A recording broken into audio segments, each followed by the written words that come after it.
안녕하세요. 법률사무소 기린의 건설분쟁 전문 변호사 최은영입니다. 네, 오늘은 형사 고소. 네, 여러분들 굉장히 좋아하시죠?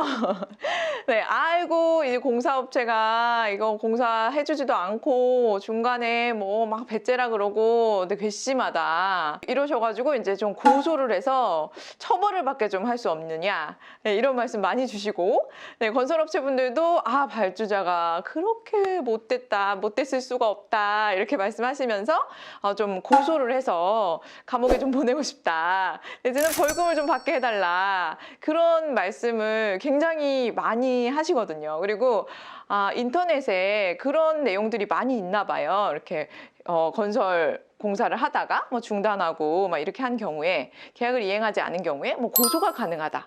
뭐 사기죄도 된다. 그리고 뭐 배임, 횡령도 된다.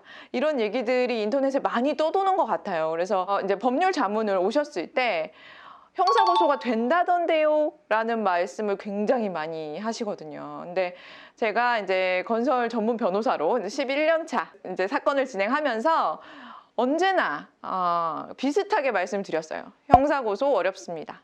네, 사기죄 인정되기 어렵고요. 횡령, 배임은 인정되지 않습니다.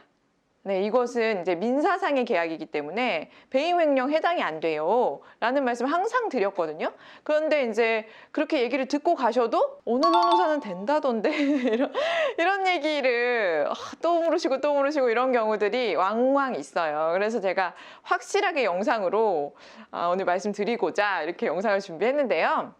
공사 도급 계약서 그리고 공사 하도급 계약서 작성하셔서 공사해주기로 약속했는데 이 약속을 안 지켰다. 그 상대방에 대해서는 배임이나 횡령은 적용이 전혀 되지 않아요. 이거는 민법상의 계약관계에 해당되기 때문에 이제 법률적으로 말씀드리면 타인의 사물을 보관하는 자 혹은 타인의 사물을 처리하는 자 이런 지위가 인정이 되어서 회사의 직원으로 있었는데 뭐 재무팀에 있다가 돈을 횡령했다더라. 돈을 가지고 튀었다더라. 뭐 이런 경우. 네, 그리고 내가 이제 위임 사무를 맡겼는데 그 사무를 아주 내 이익에 반하게 행동을 해가지고 다른 사람한테만 이익이 되고 난 손해가 되는 그런 사무 처리를 했다더라. 뭐 이런 경우. 그러니까 직원 정도 되는 지위가 있어야 횡령과 배임은 인정될 여지가 있는 거예요.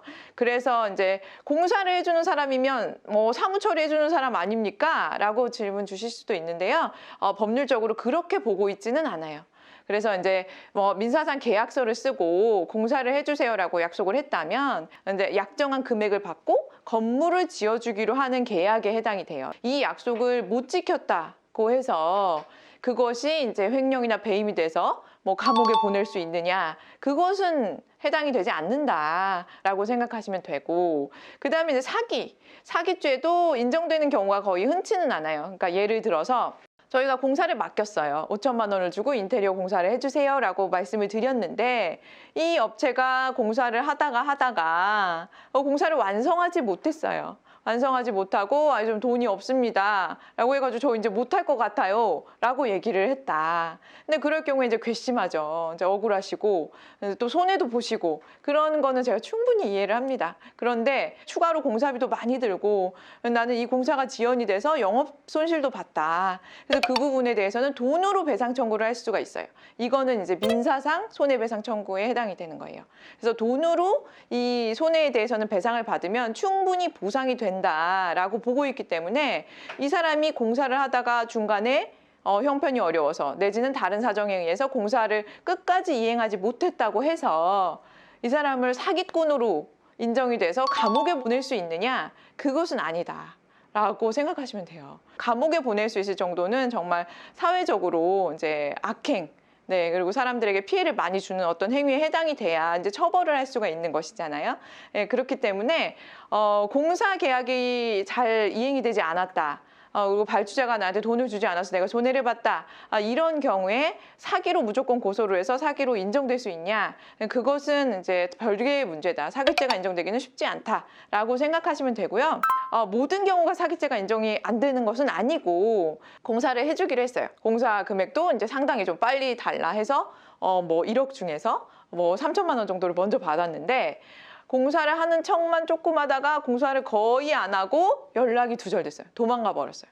이 정도 되면 이제 사기죄가 인정될 수 있어요. 고의적으로 다른 사람을 속여서 이익을 편취한 경우, 이런 경우는 사기죄가 해당이 될 수 있어요. 예, 그래서 상황에 따라서 사기죄가 인정될 수 있는지를 판단해 보시고 경찰서나 검찰청에 고소를 하실 수 있겠다. 그리고 상대방이 어떤 공사도급 계약서 혹은 하도급 계약서 이걸 작성해서 이제 민사상 계약서를 작성했는데 이것을 상대방이 이행하지 않았다고 해서 무조건 사기죄 고소를 해서 이것이 인정되기는 쉽지 않다. 그러니까 소송, 지급명령 신청 이런 절차를 통해서 손해를 배상받을 수 있는 절차들은 많이 마련되어 있어요. 구제 방법은 얼마든지 마련되어 있기 때문에 어떻게 하는 것이 정확하고 올바른 대처 방안인가에 대해서는 저를 비롯해서 여러 법률 전문가들과 상의해 보시는 게 좋겠고요. 오늘 영상 도움되셨다면 좋아요와 구독, 알림 신청 부탁드리고요. 법률사무소 기린 카페와 댓글 통해서 질문 주시면 제가 또 성심성의껏 답변해 드릴게요. 오늘 영상 잘 봐주셔서 감사합니다.